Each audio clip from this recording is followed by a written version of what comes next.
Hey, I'm Jeff the Junk Seller, and this presentation is going to be about the January 2025 market at Canton First Mondays. You know, January and February are generally the slowest months in the flea market season down here, and I really didn't have. I had pretty low expectations for January. I was hoping to make between $1,200 and $1,300 in sales, but I exceeded that. I think I did about 1,600.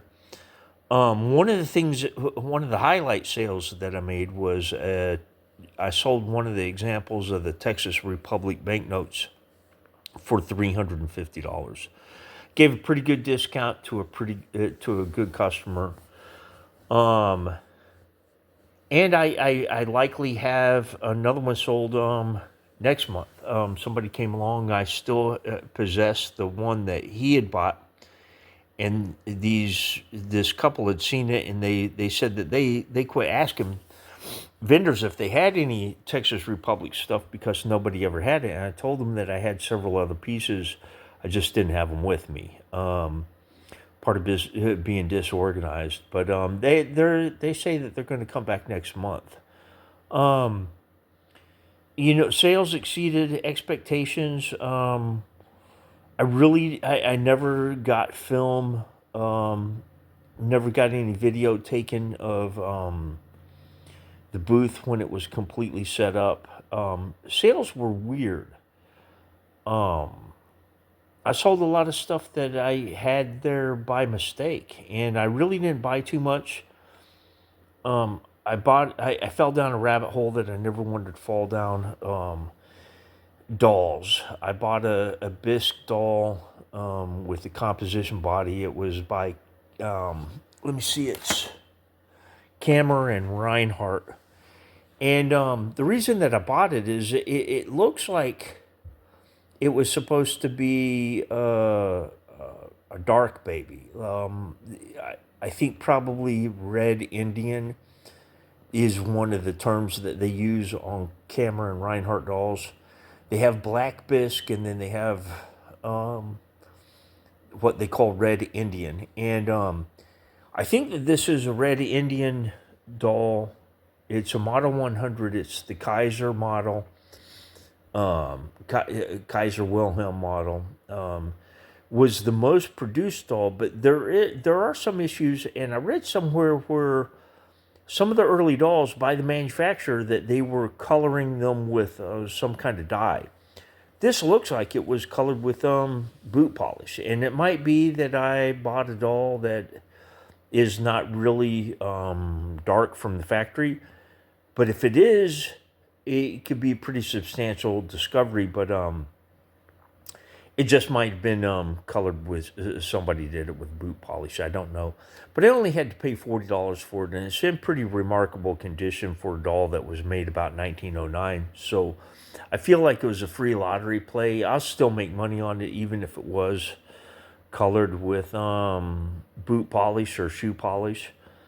If it winds up being that it was one of the ones that was manufactured that they dyed it that way, then the sky's the limit. It could be $1,000 doll. I'm guessing, but I got that and three postcards that I paid $5 for. Um, Mostly four postcards for the postmarks. One of them was Mineola and Trop, Texas. That's a pretty short line. And then another was Longview and San Antonio. And then there were two of them from Walter, Oklahoma. Well, the postmark reads Walter, Oklahoma. The town is actually called Walters. But there was a typo on the application when they first sent it in. So the post office was Walter, Oklahoma for, I think, the first 15 years of its existence, even though the town was Walters. Um, I picked those up. I don't know what they're going to be worth, but I did find some postal history information. I think it's Jim Mayer has a book for RPOs that I'm going to have to order. It's not actually, it's a catalog, but it's on CD-ROMs. So I'm going to have to get a computer here pretty soon. I went to Walmart, found them for, I think I can get into something for about $200 that will allow me to read CD-ROMs. The notebooks won't do it, I don't think. But there's another guy named Jim Fort that has books on APOs, and they come a lot of that information, and the railroad post offices. That's going to come. That stuff's going to be on CD-ROMs too. They don't publish that stuff anymore. It's all digital. But I really didn't I didn't do any video of being set up. I did sell a lot of weird stuff, things that hadn't sold. The customers are really they're different right now. They're buying a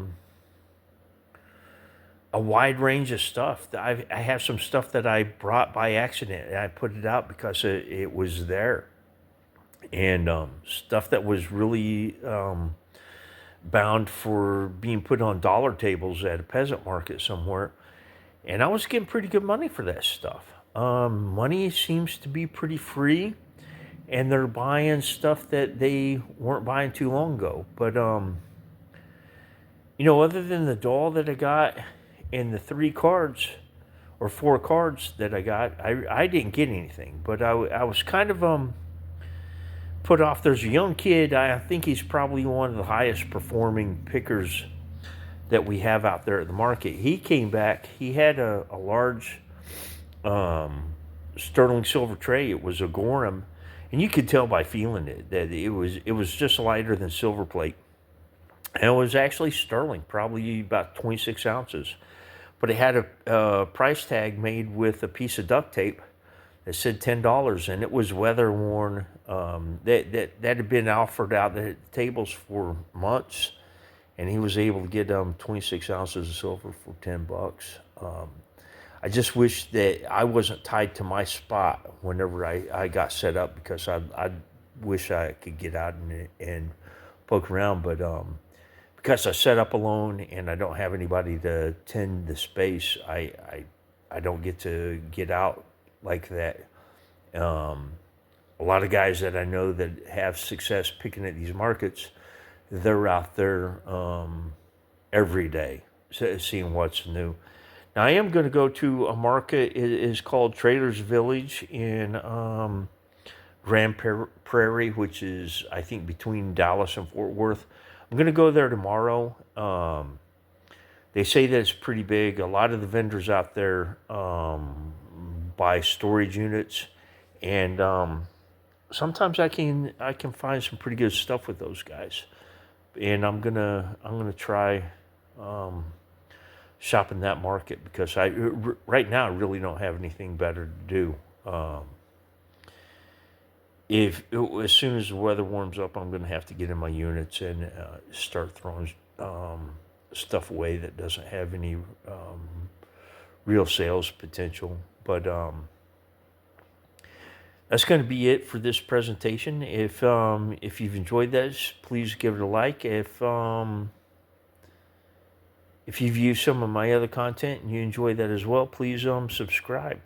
But thank you for viewing.